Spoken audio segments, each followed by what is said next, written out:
What's up, guys? It's Lou from Unbox Therapy, and today I've got a really exciting video for you. What you're looking at is a 4K television from Sony. If you're unfamiliar with this business, that means you're looking at 3840 by 2160 pixels, way beyond the resolution of 1080p. This is the future you're looking at, folks. The exact model is the XBR65X900A. Of course, the 6.5 stands for 65 inches. This is a 65-inch display, so a fairly nice size to go with that awesome resolution. But this is a little bit wider. The box is huge, and the reason for that is because there are also speakers on each side of the display, and these speakers are actually pretty good. You're looking at 65 watts each, and there's even a little subwoofer built in to give you a little bit more low end than you'd expect to get out of a flat panel's built-in audio. So you can have that minimal look, get this thing mounted up on your wall, and not have such a need to go out and get an aftermarket audio solution, because this one has some decent speakers built into it. So as you guys can tell, this is a huge box, and that means I've got to do a slightly different style of unboxing video. This is not going to fit on your usual table. So instead here, I'm going to go ahead and remove the loose components first, including some 3D glasses. Yes, this display supports 3D, passive 3D, and the glasses are really light and really comfortable to wear. Of course, you can have eyeglasses underneath them if you need to wear eyeglasses. There's a couple of remotes included. I think the reason for that is one is just a little bit more minimal, a little bit more simplistic and smaller, whereas the other one is more full-featured. And something I like on this remote is the dedicated Netflix button. I think that's a cool addition. Both remotes look really nice, and I can't really complain having an extra one because, you know, these things get misplaced from time to time, and nobody likes that. Getting back to the display, as I try to get it out of the box here, I do want to say a little bit about it. It is an LED display in terms of technology, and it does have local dimming, so you are getting, you know, high-end specs everywhere else, besides the fact that it happens to be a 4K display. Getting it set up is actually pretty easy to do, just like any other flat panel. Even if this one happens to be a little bit bigger, a little bit wider, you just have to line it up on the base and then go ahead and screw the base in, and then you're ready to install it wherever it is that you want to put it. You will need a fairly large space for a 65-inch. This thing is fairly imposing, so you can watch me here struggle with some of the packaging.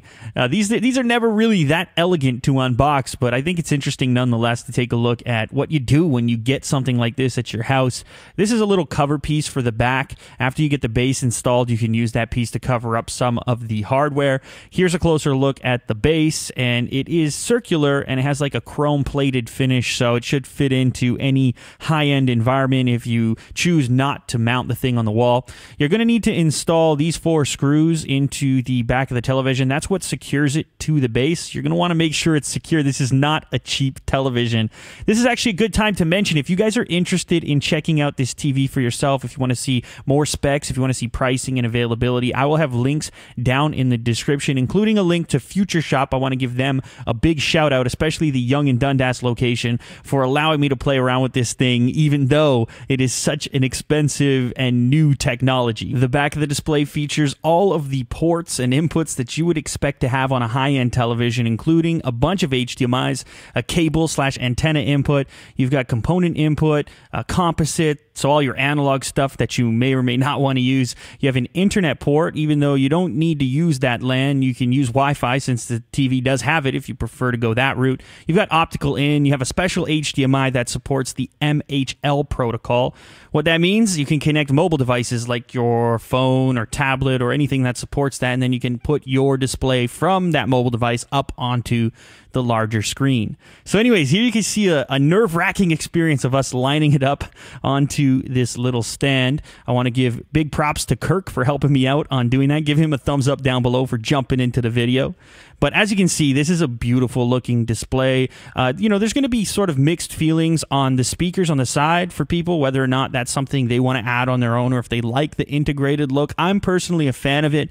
I think having them there is a positive thing. It means you can mount this up on the wall in a minimal fashion and not really feel the need to have some third-party solution to go with it. It can just look really elegant and really simple. And a lot of people end up with these flat panels in their houses and they don't put external external audio on there anyways. So this is definitely a step in the right direction in terms of improving the vast majority of people's audio. Anyways, let's talk about the image. That's the main thing here. I had a limited amount of 4K content that I could actually look at. There's really only the in-TV demo, which was some still images, and it's very hard to portray to you in this video exactly what 4K looks like if you haven't seen it in person. And of course, you're not watching this video in 4K, but this was making us just giddy as hell. We were laughing our heads off. We were just so happy seeing this in person because the detail is unfriggin' believable. I was trying to get my lens to pick it up, as you can see in that shot of the strawberries there. But a lot of what people are going to be doing with these TVs, at least in the short term, is using them for 1080p content, you know, for Blu-rays and whatnot, because there's just not a lot of 4K content available, including the fact that game consoles don't output 4K. So here you can see the 1080p trailer for Spider-Man, the latest Spider-Man, and the upscaling is actually pretty impressive. Sony's using something called the X Reality Pro picture engine, and that's what's going to upscale your 1080p coverage, footage, whatever you want to call it, up into 4K. Now, we had different results depending on what we were doing. The Spider-Man trailer, for example, looked really good. Games, not so much. I had a limited selection of games to try out, but they didn't look that great. In fact, they kind of looked maybe even a little bit worse than just on a 1080p display, probably because of all that conversion that's happening. Granted, we are sitting only a couple of feet from it, so maybe I was being, you know, a little bit more critical than I would normally be. But the whole intent here is to get stuff that's going to eventually support 4K resolution, and then you can really start to take advantage of these 4K TVs. Anyways, very impressive nonetheless. I can't wait until these things become the standard and I get one in my own house. Very, very cool to get a chance to look at. If you guys are interested in pricing and availability, once again, the links are down below. If you enjoyed this video, make sure to leave a thumbs up. It does help out a bunch. And other than that, I will catch you guys on the next video. Later.